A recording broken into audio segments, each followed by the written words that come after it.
Happy New Week, you can guzzling giblets. It's so fucking good to be sitting here drinking cans on a Friday night. Looking forward to an incredible weekend of drinking, I have to say. We're recording this on Friday, the 26th of February, and tomorrow night we've got Flagship February, the craft beer community, which is going to be a brilliant virtual beer festival with 12 of our favourite breweries.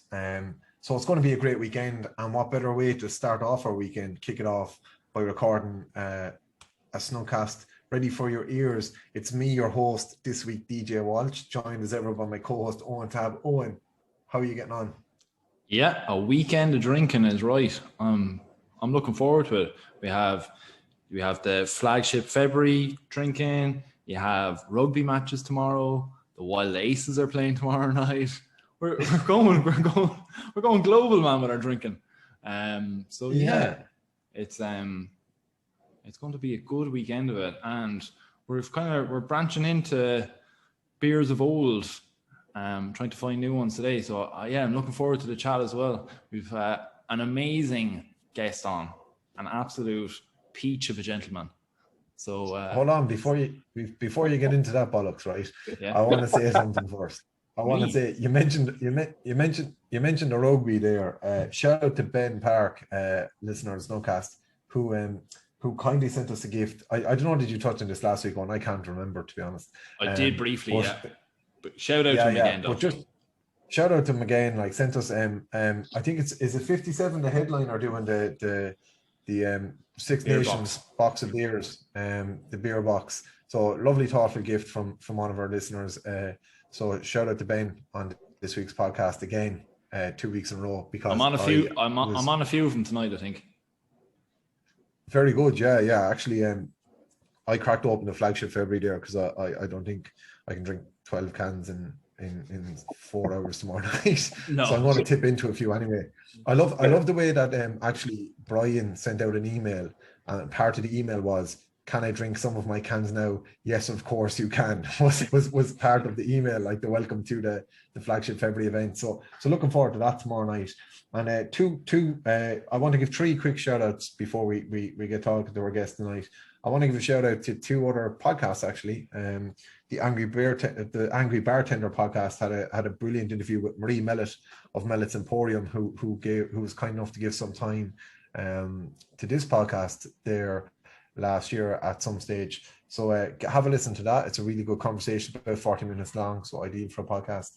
And Marie's a great guest. We hope to have her back in the Snowcast again soon, and head up to Swinford to Mellett's Emporium. Yeah, forget about her getting on the podcast. Yeah. Also up to Mellett's Emporium. Well, we hope to get her on the podcast in Mellett's Emporium. That's what I meant.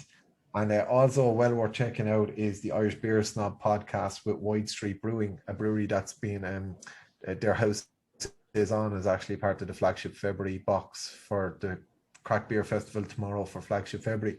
A very, very good conversation about a brewer trying different techniques, and just a great insight into the mind of some quality independent brewing in Ireland. And the last shout out I want to give is, I got another order during the week from Craft Beer Teas from Shane, who was on the podcast a couple of weeks ago, and just the quality of the stuff. I got a t-shirt and a sweatshirt this week. I got a Two Sides t-shirt, which actually has a big massive shop local and on the front of it, which is a lovely t-shirt. And I wore today as well a lovely sweatshirt, a No Brother Brewing sweatshirt today as well, which was just top notch, and the quality is insane. So go and have a look at Craft Beer Teas. But enough about plugging people who've been on the podcast in the past. Let's talk about someone who's on the podcast in the present as well as the past, and hopefully in the future too. This week's guest to talk about a variety of things is our good friend Shane McNally. Shane, how are you getting on?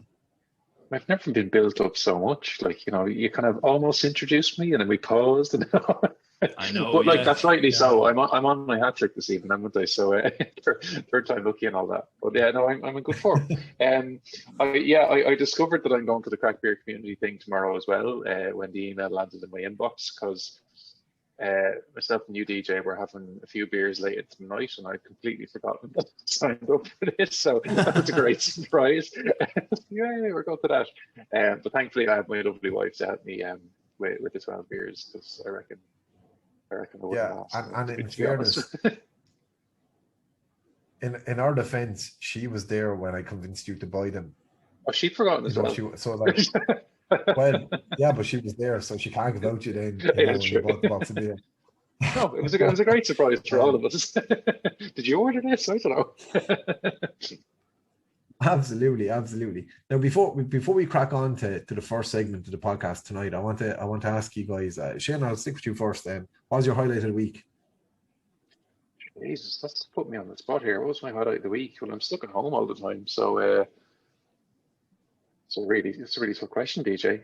I went out and bought a coffee today because we had a power cut, so I had to get my lunch out somewhere else. That was literally my highlight of the week. Hey, it's a good highlight. It's a good highlight. I'm not going to knock it. That was it. Like, how depressing is that? Like, oh Jesus. No, I'm trying to think something that's less mundane, but I don't think there is. No, I'll go to Owen and then I'll come back to you before we move on just to see if you've got better. Owen, what was your highlight of the week? I'd say probably lunch there on Thursday. Got a hot chicken roll and a coffee. Yeah, unbelievable. Like, what more can you say about a hot chicken roll? It's like, I know we said an hour's worth of stuff on a podcast lately about them, but yeah, God, they're the greatest invention known to man. Like, and the perfect supplement to your Thursday afternoons. I don't think we ever got more feedback to a podcast than we got to the hot chicken fillet rolls. Oh yeah, I definitely had opinions myself when I was listening to it. It was like, hold on. Go on, Shane. Yeah. Come on, out with it now. There we go. Like, so the whole price. Hold on.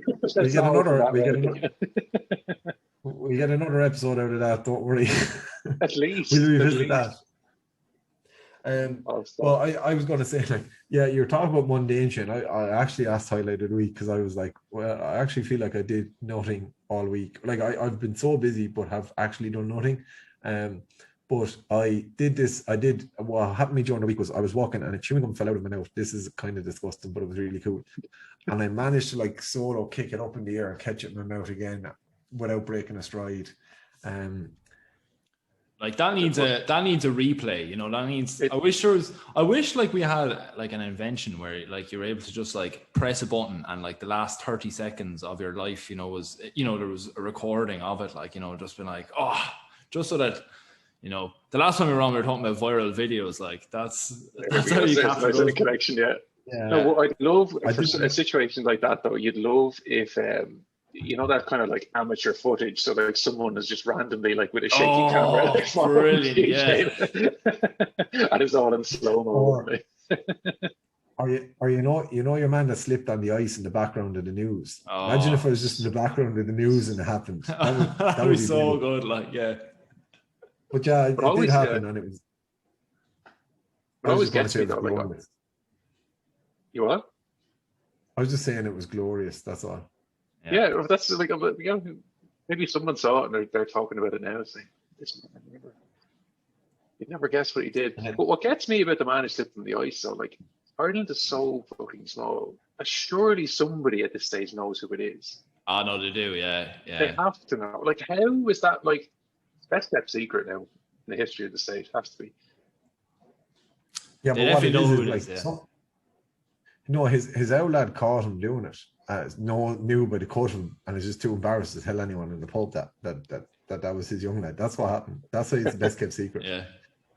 Look at that idiot on the telly there. Look at that. He's some fucking gambine, that fella now. Showed up the family again. Yeah. He's always at it, slipping on the ice. Yeah. He's always at it. But enough of that ice chat now. Let's heat it up a bit. Owen, we've got a new segment that's going to be a regular segment. I feel like leading into the summer. Yeah. Sorry, go on. Well, I was going to introduce this by going down a walk down memory lane to a drink that if we're quite honest, has inspired the inception of this podcast several years ago. Jack Cody's Puck Pilsner. Jack Cody was a brewery in Louth, I think, was it? I think so, yeah. Yeah, and they brewed some fantastic beers, including Puck Pilsner, which was bottled and sent to the fridges of Phil Grimes' pub, where we used to play a game of pool of a Thursday after work, and we just caught a fondness for it. And actually, I suppose our habitual nature of drinking something different every week came about by the waning supplies of Puck Pilsner when we'd go in and it wasn't there, and we'd go and ask Tom to give us something similar, and built up a lot of our rapport with Tom Ryan as our regular publican. But also it when it finished up, when the brewery finished, we managed to drink the last 5 bottles in Phil Grimes prior to our work Christmas dinner one year, which made for a very eventful work Christmas dinner, because there was only 5 left in the fridge, and Tom said to be ashamed for anyone else to get them. I'd say we were the only ones drinking them for the previous 4 years in the place. But we drank enough of them to keep them going. So we kind of just got in our heads. I don't know how Puck Pilsner got into our heads during the week, but we got it into our heads about Puck Pilsner, and we had this concept for the podcast, and we're going to run with it. So would you like to just talk us through the new segment? Yeah, before I talk about the segment, something that you said there, right? You know, of us going into the pub and ordering the Puck Pilsner every time, right? And obviously our drinking habits have changed now, where we're going in, we're looking at different taps, we're looking in the fridge, we're talking to the barman, what's new, what's all this, right? But having said that, looking back then, wasn't there something magical about you coming into a pub and the barman looking at you and going, Puck Pilsner again, lads, is it? You know, and like reaching into the fridge and knowing it's something that, you know, you always notice it when you're sitting up at the bar, and you know a fella walk in and he hang up the hat or hang up the coat, and the barman has the bottle off the shelf, you know, the bottle of Guinness or something off the shelf ready for him already, you know. And there's something absolutely magical about that. And I think we kind of got a little whiff of it then at that time. And yeah, there was something amazing. And again, that even that thing where we got a special deal on the last 5 bottles of Puck Pilsner sold in the country, pretty much, like was just phenomenal. What did you make of that? Yeah. Well, no, I was just going to say on that, like, you know, I have this lovely fond memory of when I felt like, because Phil Grimes is the kind of pub that up at that rotation craft beer bar with the high stools there, it's almost, it's an unwritten rule that you have to be invited to sit there nearly, you know, if you're going in regular, you know. And I remember feeling like, yeah, we're an accepted regular here now. When we walked in one evening and we didn't even say anything to Tom, and he just went, 2 pucks coming up, lads. Reached into the fridge, pulled them out, and he put them at the 2 available seats at the bar for us. He didn't say, I'll drop them down to your anthem. He just put them at the 2 available high stools there, and I was like, right, we're in. Put our names on the stools. You'd miss that feeling, wouldn't you? Oh, stop! I know. Jesus. Fuck's sake! Every time we come on the podcast, I know.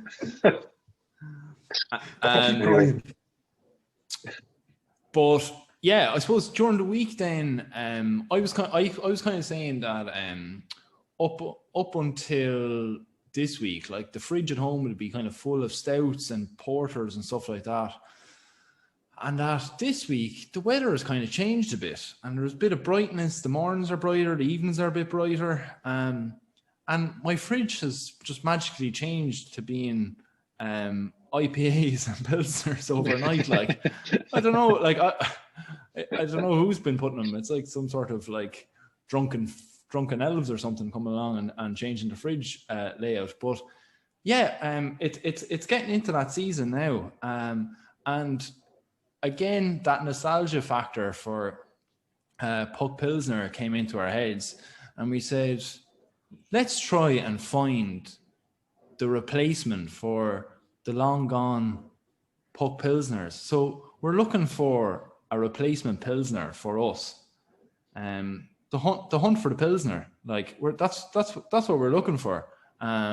So we're going to try a Pilsner each. We're going to just try the same Pilsner each week, and we're going to rate it. And then we have a surprise then at the end. I don't think I'll reveal it, will I, DJ? I think we'll keep it a secret what we'll do for the last one. Yeah. But we'll keep that a secret. But say no more. But yeah, for each week we're gonna try and find the replacement Pilsner. We're gonna rate them, and we're gonna collate those, and we're gonna find the definitive Jack Cody's Puck Pilsner replacement for us.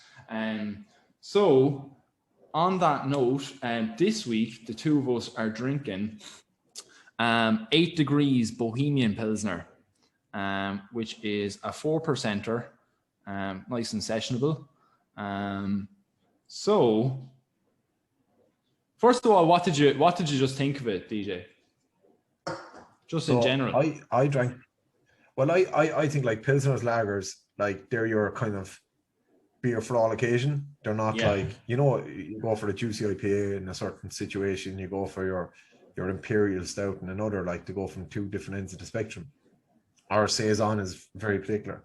So I was like, right, this is a Pilsner lager. It's in that category of you should be able to drink it with anything at any particular time. So on my way back from the farm this evening, I stopped off in the local chipper and got a 1/4 pounder meal with cheese. And I was like, I'm going to have my Pilsner with my 1/4 pounder meal and cheese.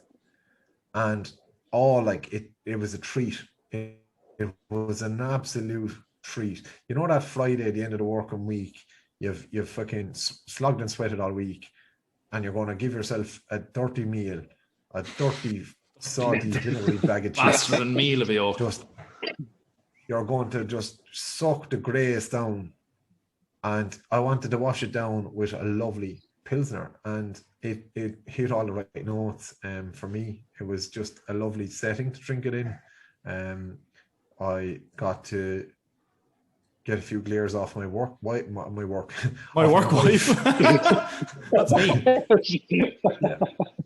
Yeah, Owen FaceTime me and glared at me. I got a few glares off my wife for drinking at that hour. It was just lovely. It was a lovely experience all around. And I have to say, it's actually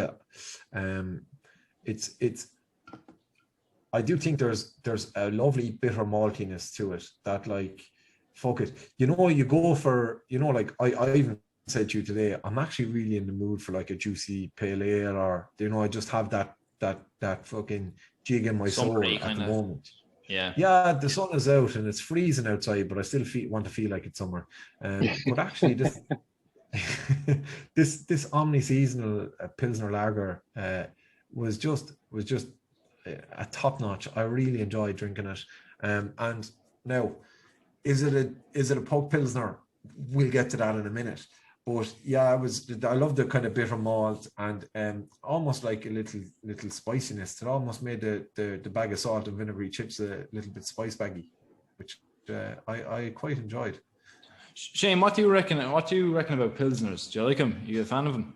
Yeah, no, I love Pilsners. Like, just when DJ was texting me about it earlier on, like, it just immediately, the first one that popped to mind was a Bitburger. And it's just like sitting in, like, I've gone to Berlin a few times with my mates and stuff like that, and like, just get your pint of Bitburger. Well, not really a pint, it's, the glass, the schooner and stuff. Yeah.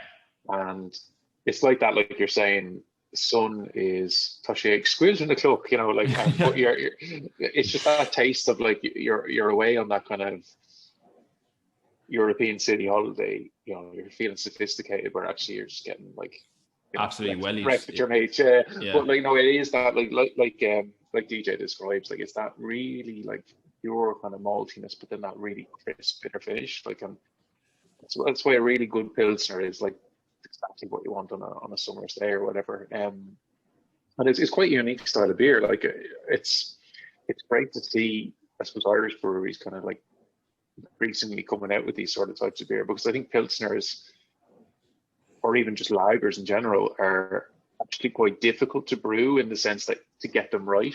Because, sometimes they're just too malty and they don't have that bitterness, or sometimes they just kind of fall flat on their face. And when they get one that's probably what you guys are gonna talk about, when you get one that is just right, like it's it's the Goldilocks zone. It's like everything about this screams sitting in a beer garden. It's super refreshing. I'm gonna smash a load of these with my mates. Like, it just kind of encapsulates that feeling. So yeah, that's what sprang to mind anyway when you guys were talking about Pilsner. Yeah, you're dead right. Like I love that feeling of just like getting one of those Pilsners into you especially when you're abroad. Like it's a different thing altogether, isn't it? Like, you can drink so many of them as well when you're abroad. There's like some sort of rule. Like, yeah. But those points that you've made there, DJ, about taste and like maltiness and bitterness and all this shit, that doesn't matter a tap, really, does it? Like we want to do the Snugcast scale now on what this drinking beer is about. Like it's not about like what the taste is or anything. It's not that. Like so we've made a 5 category scale for these guys, right? And the first one is the ghoul and jig, right? What gets the shoulders going, right? What'll get you kind of riled up for the night, like hopping for a night out. And where did you put this guy? I don't know what kind of scale we're using. Are we using? Well, I think ready to hit the tiles or a dead fish kind of job, is it? Like, well, we need to come up with some sort of metric to standardize metric. So if we're saying, right, 5 cans for 16, right, is the top notch. Okay, yeah. 5 cans for 16. So on a scale of no cans for nothing to 5 cans for 16. Okay, yeah, perfect. No. Just to keep the ghost of 5 for 16 past spirit alive. What's the middle ground then? We'll figure that out, Shane. Well, I think if you're saying Pug Pilsner is the bar, and no, this is a very, very good Pilsner. So this isn't a bad score in terms of the ghoul and jig. Like in terms of getting me going, I'd say it is probably a 3 can for 9 job. Yeah, I'd agree. 3 for 9er. Yeah. You're not quite going 5 for 16 to get you going, but maybe it'll score higher in other categories. So the next category then we have is, when it's after work and you're absolutely gasping and you're coming out and you're there and the lip is quivering, like absolutely quivering for a pint. Is this a quivering quencher? Does this quench that quiver? So basically what we're measuring here is the inverse of the Richter scale. So if your lip is quivering to an earthquake level, what level of Richter will this pull you down from? I'd just like to point out that I dialed into the Zoom call probably around now with like no context whatsoever. And it took me a good 5 minutes to figure out what the fuck's going on. Yeah, we were going through the scoring categories just as Shane came in the call. And I love the way you, like, we just said nothing to you and you just said nothing to us. And after about 5 minutes, you half figured out what we were talking about.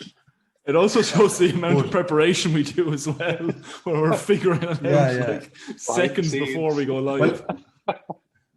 Well, in fairness, we had this conversation earlier today, and our resolution was we'll figure it out at the time.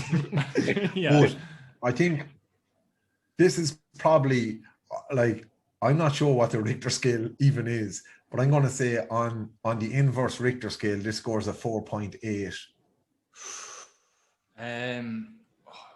4.8. I think that's not bad. Yeah. So if it's inverse, so inverse, the lower the score, the better it is, right? Okay, yeah.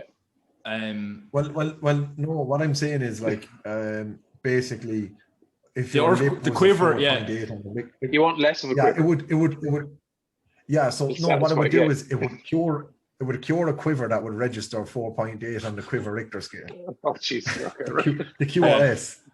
Come on, Shane, keep up, man. Will you, for fuck's sake? What I thought I was saying is like it reduced the quiver to about 4.8. Anyway, right? Okay. I won't question. No, should that be no good? Yeah, don't question. I'd say my lip, I'd say it'd only be quivering about 3.6 on the Richter scale. Any more above that now, I don't think it'll be quenched. I think I'd still have a little bit of a tremor, if you know what I mean, if I had this. Yeah. So what was that? 3.6. Will we go halfway between them then? Will we 3? So 3.9. So 3.9. Okay. I've just realised the Richter scale goes from 0 to 9 as well, Owen, just in case you weren't aware. That's fine. I still agree. I still agree with that. 3.9 on the Richter. With 9 being 20 trillion kilograms of dynamite. Exactly. Just in case. Yeah. I've had that a few times. All right. The lip has been doing that a few times. All right. A sunny Friday, that'd do. You'd have 20 trillion kilograms of dynamite in your lip. So the next category then is the post-pint gasp. So after the quivering lip has been quenched, right, and you've taken that pint into you, right? How loud do you go? So I think what we need to do is how far into that's bass would you get, right? So this is what I think actually in terms of gas wise, I think there's a good gas factor to this beer. Yeah. So I think you'd get to that's bat. Oh, that's a good score. Just the S is left off. Yeah, because I actually think I think that's the best quality of this beer is the gaspability. I think it gives a lovely finish. So all right, I'd agree with you on that. Yeah, it's very crisp. Like I like it. That's we're gonna have to listen back to this podcast next week so that we remember the scales. I'm recording them. I'm recording them here. Oh, good man. I'm recording them. Now our fourth category then is just the cultivar. Just what's the actual cultivar like, you know? So in terms of I think the look of the can and just the look of her as well, like just. So I think we're judging the beer here, not the can. I think if we're talking about a top quality Pilsner and we're talking about the drinkability of it, I think we leave the branding to side and we're just talking about when you pour the can out, how does she look? Yeah. Now, conveniently, I poured it out into this lovely 8 degrees glass. So I actually had the 8 degrees in the 8 degrees. So did I actually. Oh, there you go. There you go. Actually, as speaking of these glasses were a gift to us that from Hannah's Cafe in Fermoy. So shout out to Hannah's if you're ever in Fermoy outside of lockdown. Go for a cheese and ham pie. It's lovely. But in terms of the cut of it, I actually sponsored. Yeah. Absolutely.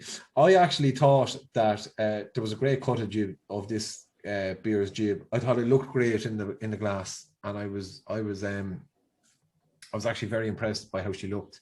I have to say, like, there's a slight flaw in our metrics here because the cut of the jib of the glass of beer will be affected by the rate of the quiver of your lip at that time. I know, but we can't help that. That's you know the old saying, never go to the plinth with a thirsty lip. That's it. It. It's you've got the Coriolis effect as well. Yeah. So I was very. So I think if we're ranking the cut of its jib, the cut of it, we have to go from the ranking goes from scissors, hacksaw, chainsaw. What? Does this make sense? What are you talking about? We let it that bit out. How are we going to rank this? I don't know. Maybe just a simple 4 out of 5 jibs or whatever you want to. Couple. Ah, yeah, Grant. No bother. There's no leave it in as answer part or of the, anything. Yeah, we won't edit this out. It's part of the artistic process. Well, I'd give this beer 4 out of 5 jibs. I'd give her 3.5 jibs. Right, so 3.75 jibs on average. Right, 3.75 jibs. This is getting very technical. And the final category then is its puckability, right? How like Jack Cody's Puck Pilsner is there? So now we haven't drank Puck Pilsner in about 3 years. In like 3 years. But that's better. That's better. You never forget. It's the memory, yeah. Never forget. Yeah. Now, so nostalgia will have blown it up. So it'll take a truly exceptional beer to have a Jack Cody level of puckability. Now, what I will say is, for me, puckability is the capacity of a beer to take on a mythical status if you were never able to have it again. Yeah, because that's what Puck Pilsner has been for us. I think that's a good show. So can I make a suggestion? Yeah. Out of the scoring, right? And this is just basically to message your head on. It should be out of 100,000. Okay, perfect. Thank you. So if I was to rank the puckability of this beer out of 100,000, I would give it a score of 63,274, 0.28, because it's a lovely beer, and I don't think you can knock it. It really is just delicious. And what I described that I wanted from a Pilsner earlier hits a lot of those marks. But what I will say is, like, and as was pointed out to us on social media, like even 8 Degrees have another Pilsner out at the moment, the Pilgrim's Path, which actually I had after a podcast a couple of weeks ago, which is another great Pilsner. So, I think that there's inter-brewery replaceability in terms of Pilsner here. So I'm not certain if I want to give it like a really high mark in terms of puckability. So I'm going with the number I said earlier. I think as well I think we were saying this earlier on today, that we're looking for a Pilsner that's going to replace something that we can consistently get. So any limited edition Pilsners can't be really on the list, can they? Because we need consistency. We don't want our heart broken again. Like, now, Bohemian is definitely in their core range, so we're good to go on her. On a limited edition, does that just not automatically, if it's a good one, it automatically scores quite highly on the final marks? Sorry? And like the limited edition, like it would probably score really highly on the final marks because it's going to disappear. No, so if you think it's really good, like. But it won't, because in order to build up that mythical status, you have to have prolonged exposure to it before it goes. That's a fair point. That's a fair point. I don't know why we invited Shane on for this one. He's fucking spanners in the works everywhere. He just doesn't get it. Like he's slow. You wouldn't know a Pilsner from a potato. So 100,000. That's all I care about. Great. So great, right? Well, we have our answers now. I hope you give it a score. You never gave it a puckability. I actually gave it. I was going to give it around 63,274.28. So actually, it's actually right on. It's the exact same number that you were going to give it, which is incredible. We have really. Consensus. Yeah, we have consensus on it. So yeah, that's our Bohemian Pilsner by 8 Degrees. So you should tweet the lads at 8 Degrees and tell them that they got 63,000, whatever. Never before achieved in its life. Perfect. How many degrees of separation is that from perfection? So that's been our look into Bohemian Pilsner Lager. We put out a tweet today to get suggestions for others. So we might actually try and find one of the others in the replies from our followers on Twitter to try and get next week's Pilsner on the show. So we look into that. It'll be good. It'll be a bit like the pandemic where we had to chase up different beers and try and source them for the podcast and stuff. So it'll bring a bit of excitement into buying beer into our life again. Please give a shout out as well to us. So even people already on social media or on were giving us a shout out for the Pilsners that they were suggesting. So yeah, keep them coming in because we'll be useless like otherwise. Absolutely. So before we move on to the next topic, I am going to say we're going to take a little break to empty the bladders, fill the glasses, and you are going to hear an ad probably from Diageo to get you drinking some dirty Guinness instead of your local independent craft beer, which of course we do not endorse. Right, we're back in the room. Bladders are empty, glasses are full, and actually, before we get stuck in, I just want to say I'm actually, after having the Bohemian Pilsner Lager with my bottle and chip, since then I've had a can of Scraggy Bay from Kinnegar, which long-term listeners of the podcast will know is a beer I've fallen over, and it's my first time having it in a while. And that first sip, it was like, Jesus, I forgot how good this beer was because I haven't had one in a couple of months. It's just phenomenal, a phenomenal beer. It's one of them. It's one of those. It's an India Pale Ale, and sometimes you look at you're drinking IPA and you're like, yeah, it's nice, it's good, and everything. But like you drink a Scraggy Bay and you're like, Jesus, not many beers hold up a candle to this yoke. And then a slightly different take on an IPA I've since I've had the Scraggy Bay is Treaty City and Limerick. Their Outcast Juicy IPA, 3.8%. Nice sessionable, fruity pale ale for the summer's day. Really enjoying that too. So yeah, have you moved on to anything else? Have you moved on to anything else? Because we talked to Shane about what he's been drinking after this. I'm on the Lochgill Shaka East Coast Pale Ale. Again, amazing branding. Like, look, those cans look so clean. Like, they're unbelievable. And yeah, lovely, juicy. I love those IPAs or those pale ales with a bit of a kind of an orangey kick to them. Do you know, oftentimes you kind of get a pineapple-y kind of sourness or whatever, but I love the orangey, citrusy ones. Like they're lovely, and this definitely hits those notes as well.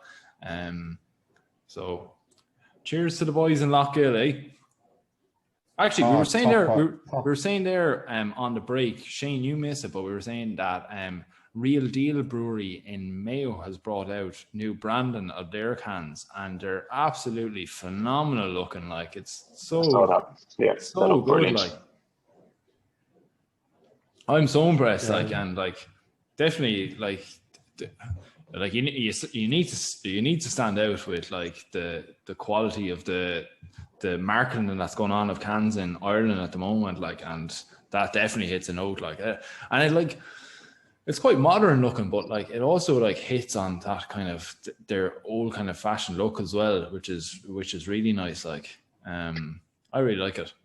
Oh, and actually, speaking of Lochgill, they actually released a new beer today, called Work in Progress, a triple fruited pastry sour. Jam-packed with ridiculous amounts of raspberry, blackberry, blueberry, strawberry, and red currant, coming in at 4.3%. So, worth a try. I reckon the place to buy that would be the Canvas, Brady's Yard, off license. Be a good shout. We'll go there.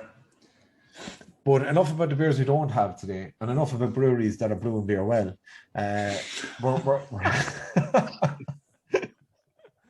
Yes. That was. I'm actually very proud of that one.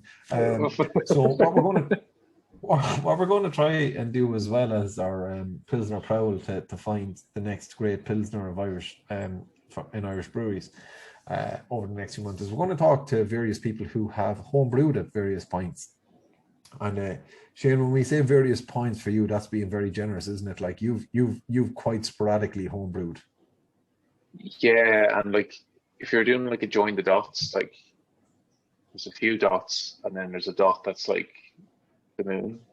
It's that far apart. It's like, yeah. So I very recently started doing something I used to do a long time ago. It's the other way of saying that.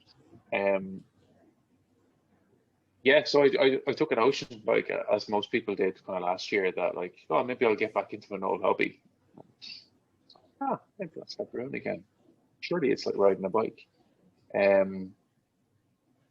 Reader beware, it's not like riding a bike. So the cautionary tale is like, yeah, all the things that you learned like the first time you did it. So, I'm like never going to make a mistake again. Yeah, I think I made them all the first time. Along with a few new ones actually, which is quite interesting. But yeah, I don't know. Should I talk you through the day maybe like as to how it started? And... Yeah, let's go back to the very start. Let's just go back. Like, how did you end up brewing? First of all, how did you end up going for a homebrew? Oh, like this time around or like the first time around? First time around. How did you? We're just interested. First time around, it's actually kind of similar to yourselves, like starting off discovering like craft beers and stuff, and then having mates kind of interested in it, and then sure, look, I could do that. I could do that. Yeah, I could do that. Yeah. And like we're all like we were all in college and stuff, like, and it was like so. I started brewing stuff in the house, but then like we were like loads of us, fucking student houses. I'm actually just thinking here how many of us were actually living in the same fucking house. But anyway, that's a very different story. But there's another fella who was he started brewing mead at the same time. Like, and I'm just like, sure, this is a bit and we're kind of getting into craft beers and whatever. So that's kind of where I started.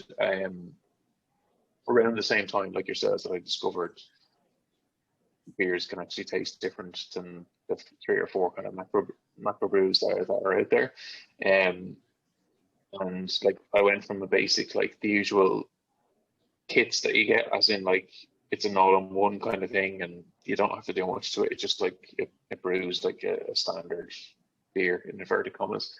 To eventually kind of building it up to like kind of doing all grain brews, like so starting off with your grain and your hops and like kind of getting doing the boil with the kettle and all that kind of stuff. And like it doesn't get that complicated, but like there's a bit of an art to it. It's like cooking. Like you start cooking something, and you move out of home, and you can make beans on toast, and eventually you move up to fucking pasta, and then eventually you can make, I don't know, something really nice.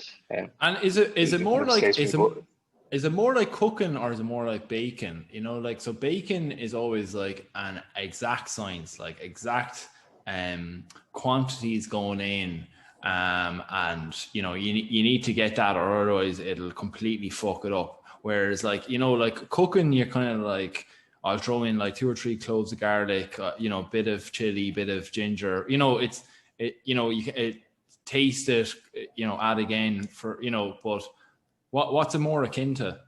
I think that's a really good question, actually, because it is much more like baking. Like, because like most people, that's something I really got into. Again, even though I'd done it like loads of times before during lockdown, it's definitely much more like baking, because if you get something slightly wrong, that has major fucking consequences for later on. Because it's like with baking, there's all those steps and processes, and like yourself, like if you don't knead something properly, if you're making your bread and you don't knead it properly, like that has major consequences for the bread not rising maybe in correctly or whatever. And brewing's definitely the same. So yeah, I learned lots of lessons on this latest brew that I've done. It was quite a simple one that I tried. It's a bog standard West Coast American pale ale. So it's pale ale malt. It's a single hop, so a Cascade, like really old school. That's Sierra Nevada, basically, for the listeners. That's the kind of really old school West Coast pale ale. And you just got like your standard kind of West Coast pale ale yeast.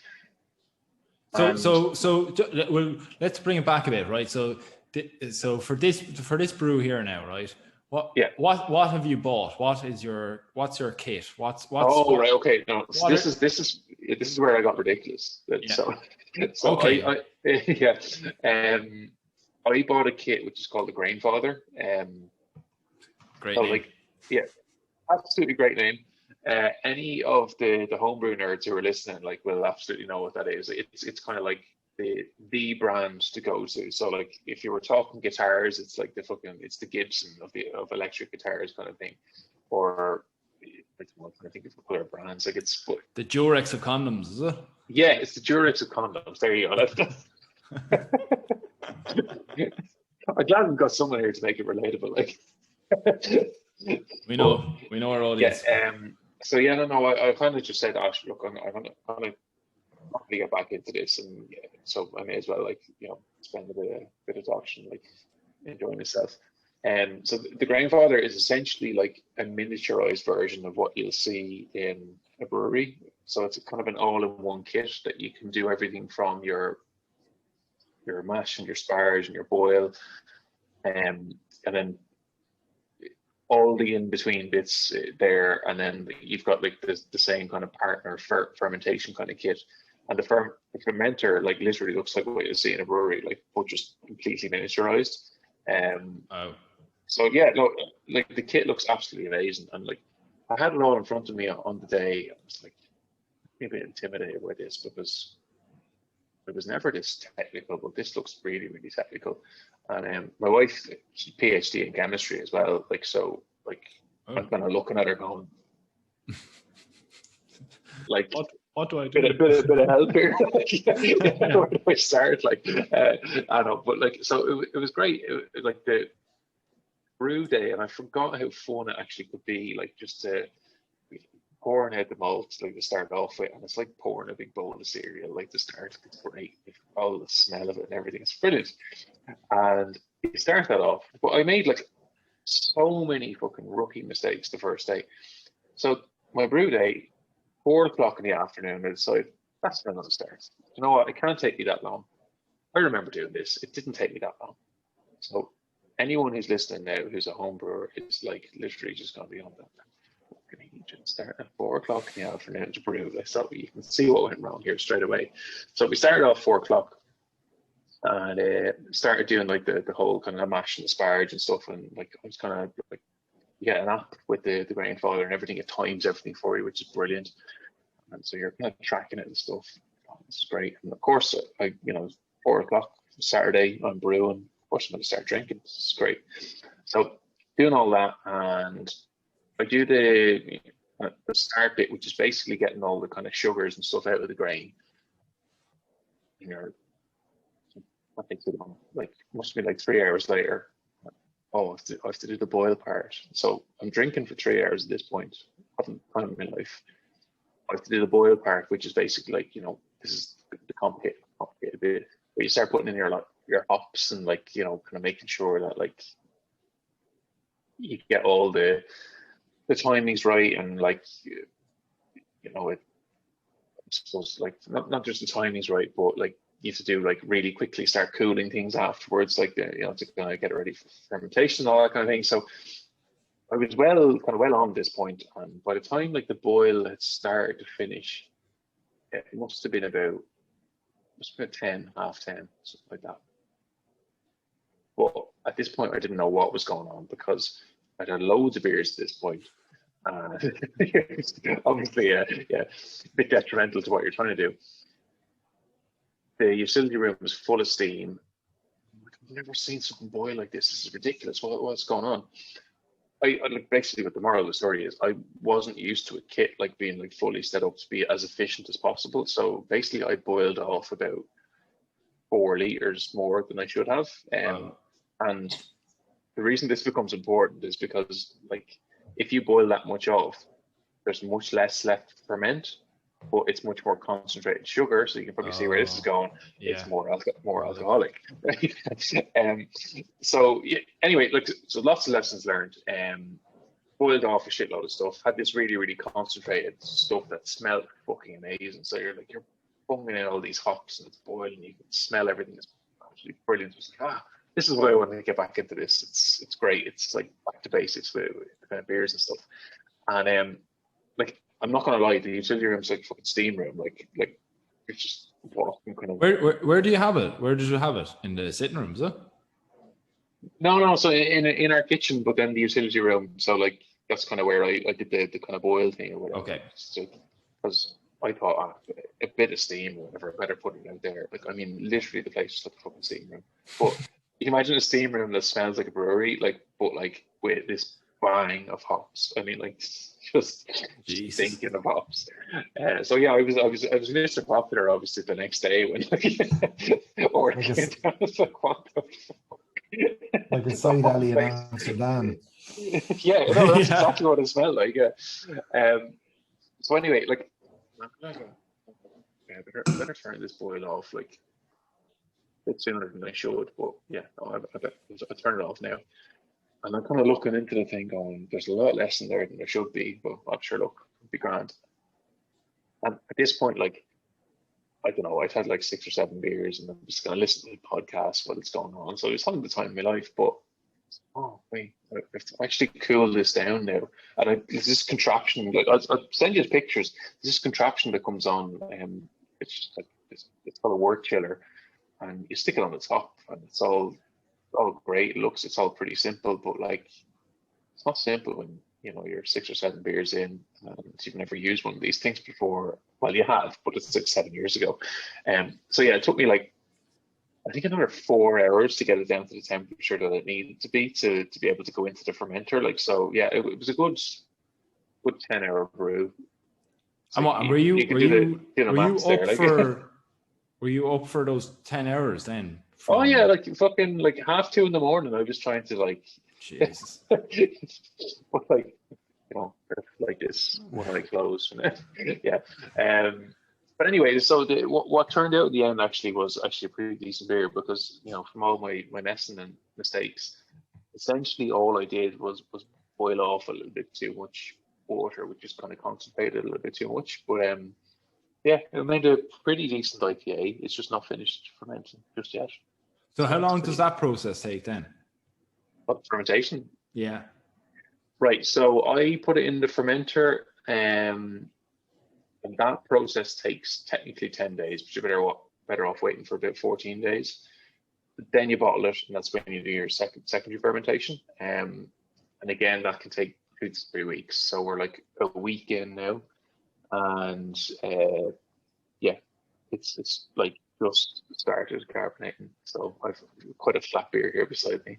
So what are you talking now between throwing the malt in at the start there and having a sup of it, like?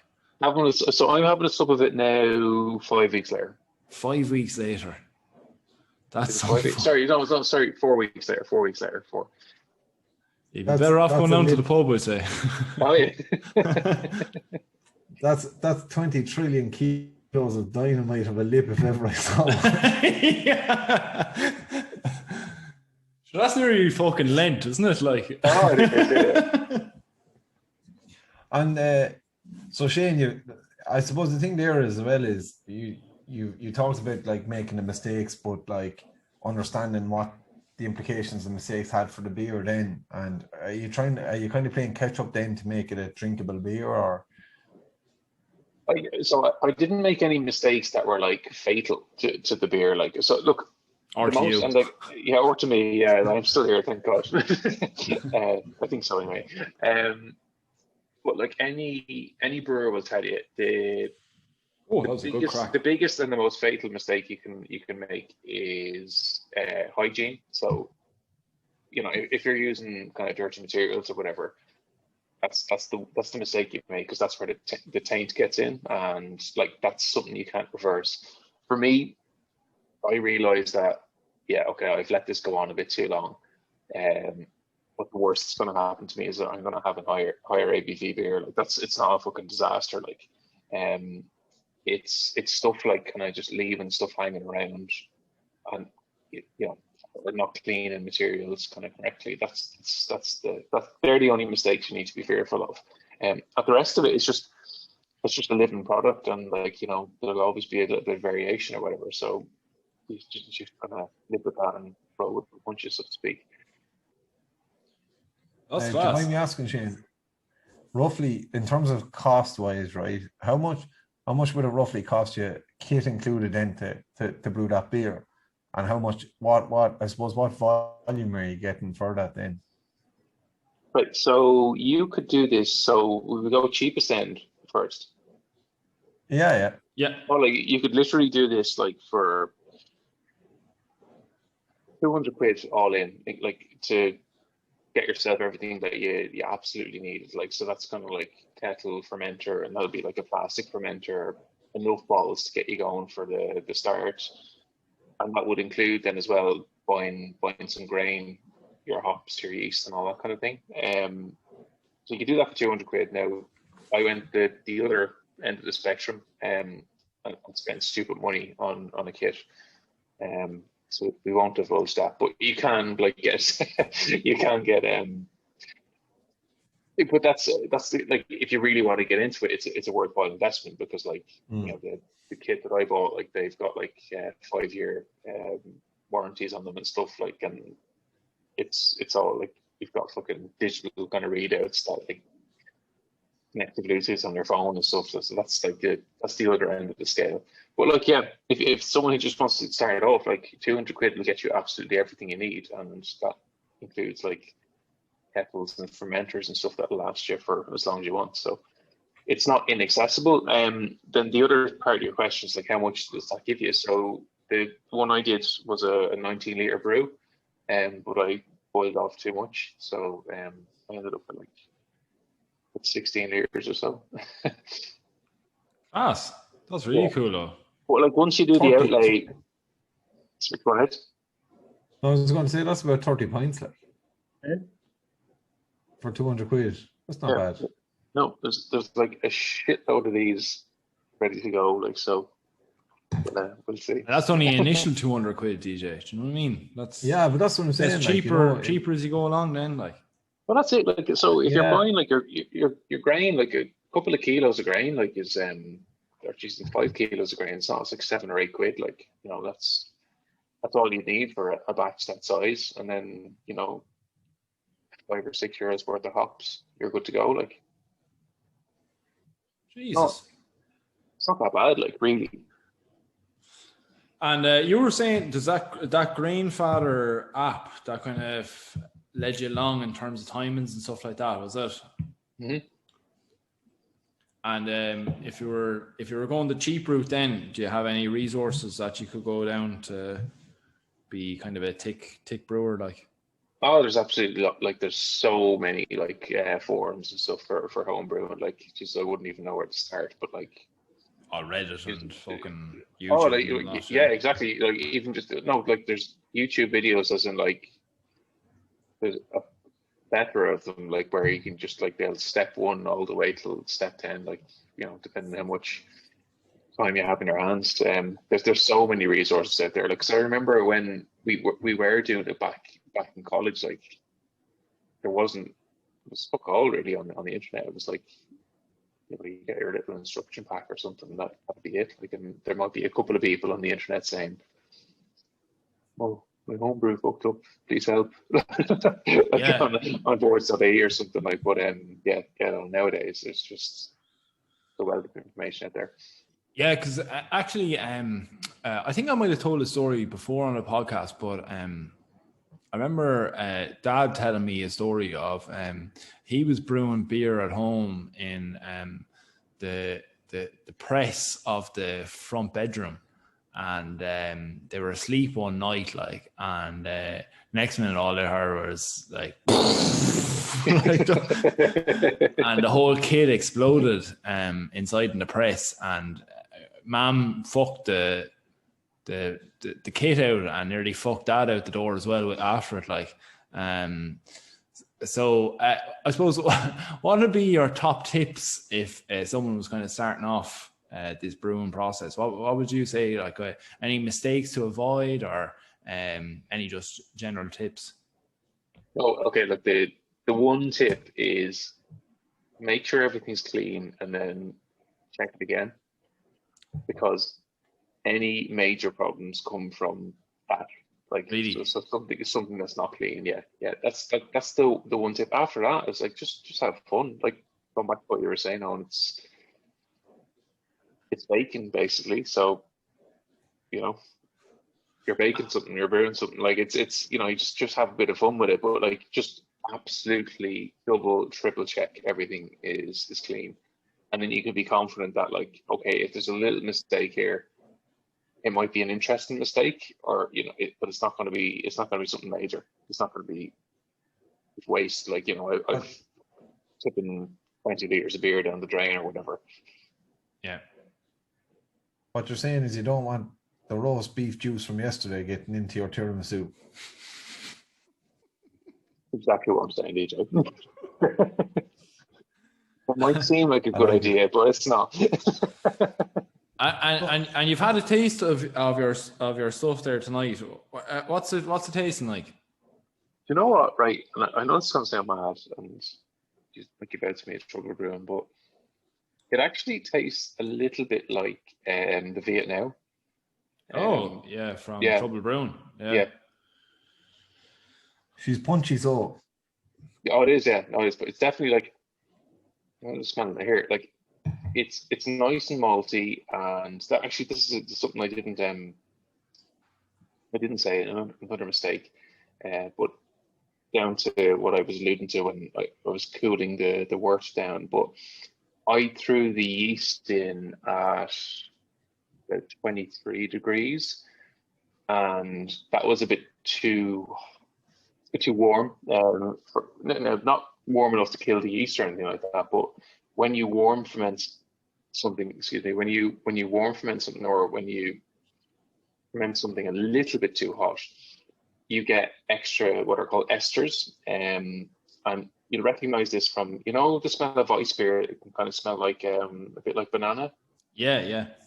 So if you warm ferment an ale, you do get a slight banana aroma, and it's funny. Like, I can smell it now. There's that just kind of hint of banana, and I'm like, okay, I know exactly where that came from. I was just that's cool.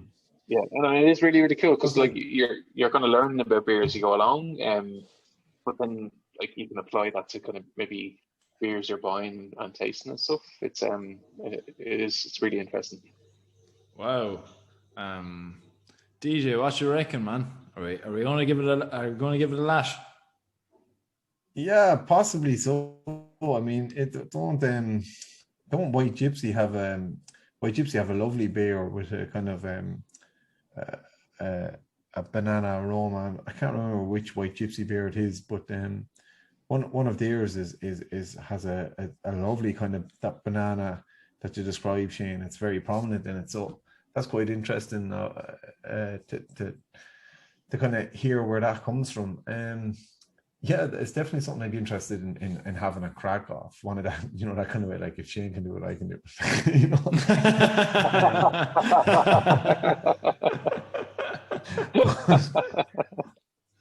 but like what I would say is it's pretty cool.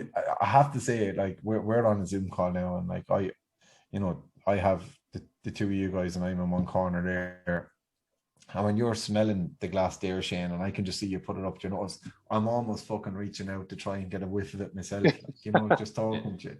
And especially because it's something that's quite a unique brew, like you've just done this in your own house.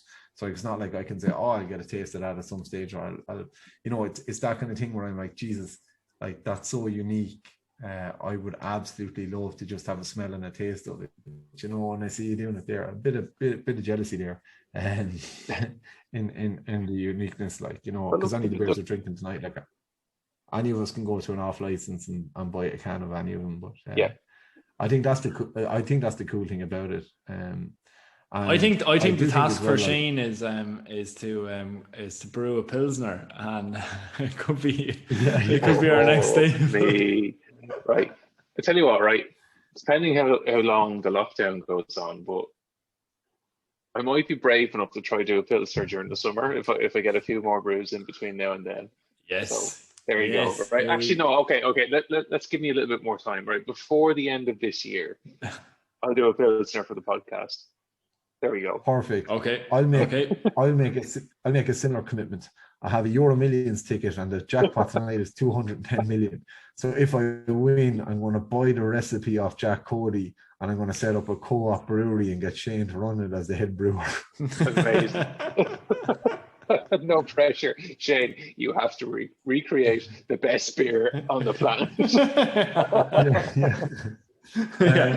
From our nostalgia. From your basically, you have to distill our nostalgia, right? Yeah. We've created a beer that can never be matched because of the nostalgia we've attached to it.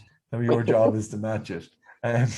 No, thanks a million, Shane. Like, that's a brilliant insight into home brewing from someone who and I don't mean this in an insulting way, but you know, your experience is not as recent as you'd like it to be. So I think, like, agree with that. I'm really looking forward over the next while to getting people with varying levels of home brewing experience on to talk about it, which hopefully on will lead to us brewing a beer at some stage this year. Definitely, yeah. I'd love to do it. We'll have a cut off it anyway. Yeah, we'll have a cut off it. Be a bit of crack. Guys, before we wrap up the podcast, I think we have to note my low that we had highlighted a week at the start of the podcast to go full circle. My low point of the week was, and this is the most stereotypical Western white male in his 30s thing to be disappointed about this week, but was the breaking up of Daft Punk. They've gone their separate ways after 28 years of creating music together, a music that won't be to everyone's taste, but I have very fond memories of listening to Atlantic 252 on a radio that had a cassette player and recording function, and basically having a blank cassette in there and having my fingers hovering over. Was it play, pause, and record? You had to press simultaneously to get it recording. And I can remember, like, sitting, hovering my fingers over those three buttons, waiting for the amount of false dawns I had where I thought the DJ was going to say, now we're going to play Daft Punk one more time. Yeah. And, like, the amount of time I thought it was building up to that, and pressed it and had to rewind back and get it sorted. So I have great memories of being like a 12, 13-year-old trying to get some Daft Punk on a tape for myself. All the way up to, like, some phenomenal later memories of listening to Daft Punk, and I never got to see them live, unfortunately.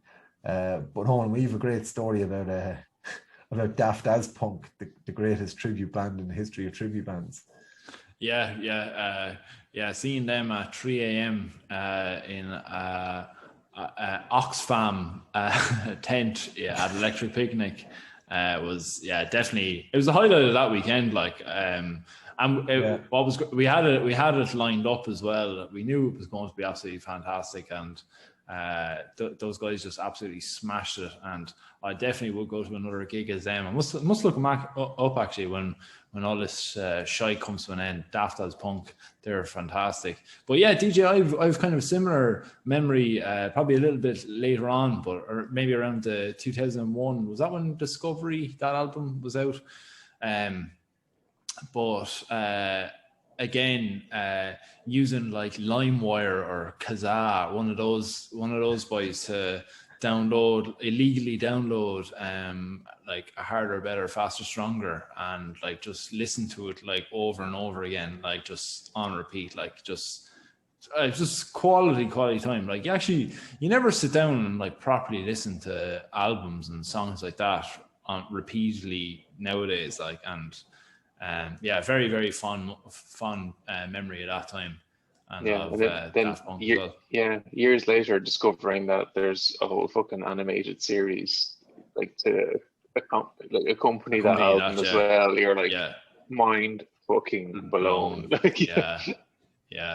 I remember, like, seeing the music videos that accompany the songs that came out in Discovery. You know, One More Time, Aerodynamic, Did You Love, Harder, Better, Faster, Stronger, all those songs that came out at the time, and just watching the videos on MTV when they came on, or one of the music channels, and I'm just absolutely longing to watch that as like a feature-length animated film. I'm feeling like like where is this?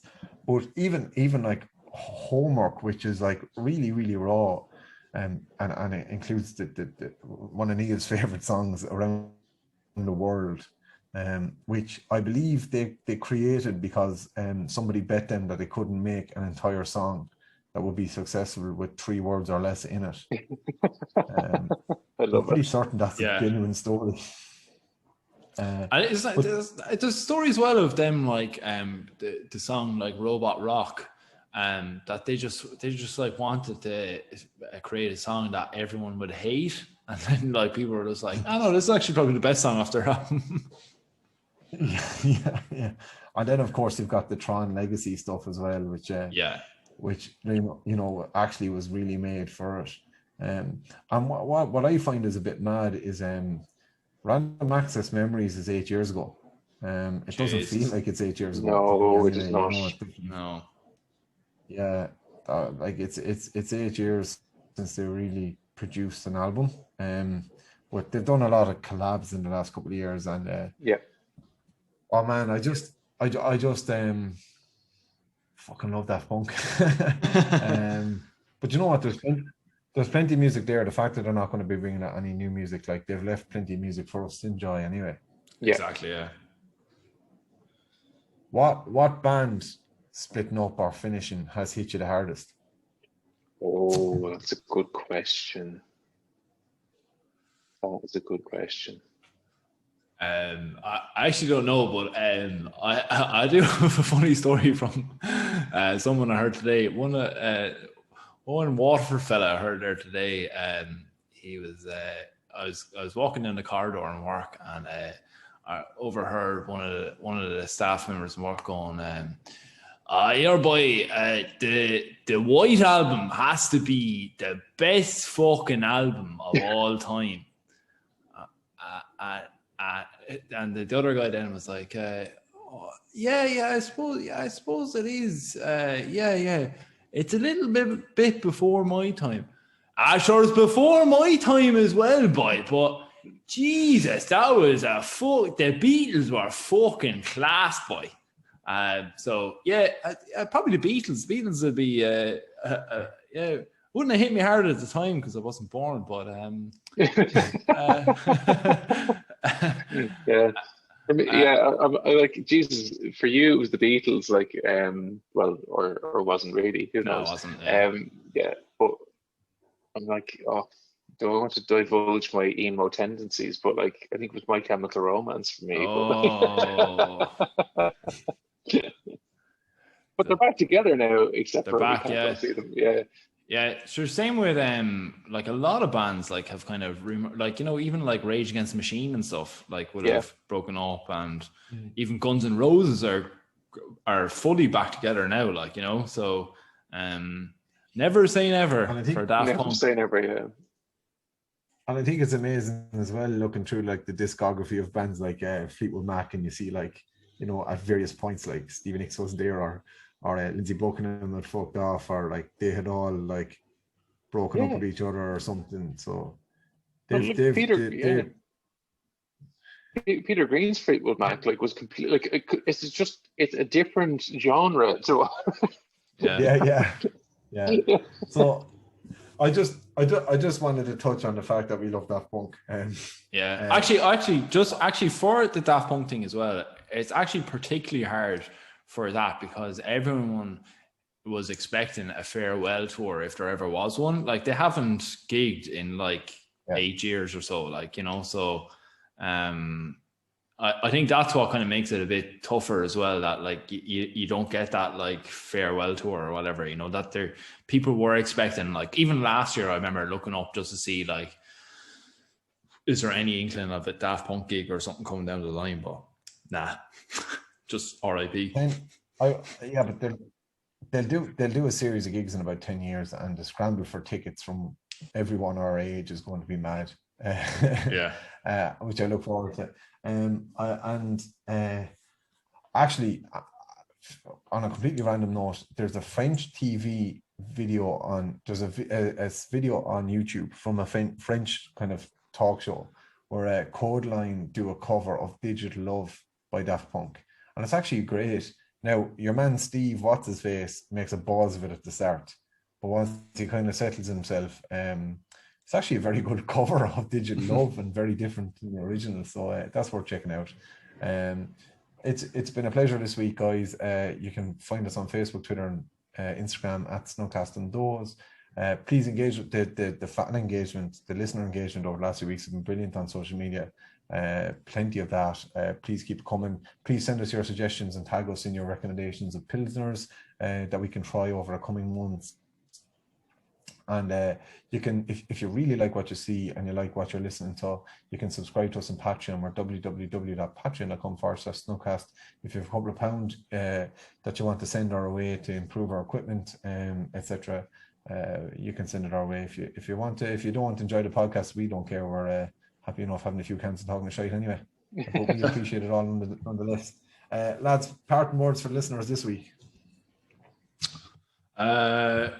Go shop local. Shop local. Shop local. Shane, parting words. I don't know. Fully automated luxury communism. And I'm gonna end the podcast by saying this: find a beer during the week that gets your goolins doing a jig. Yup. Good luck. Good luck. Right.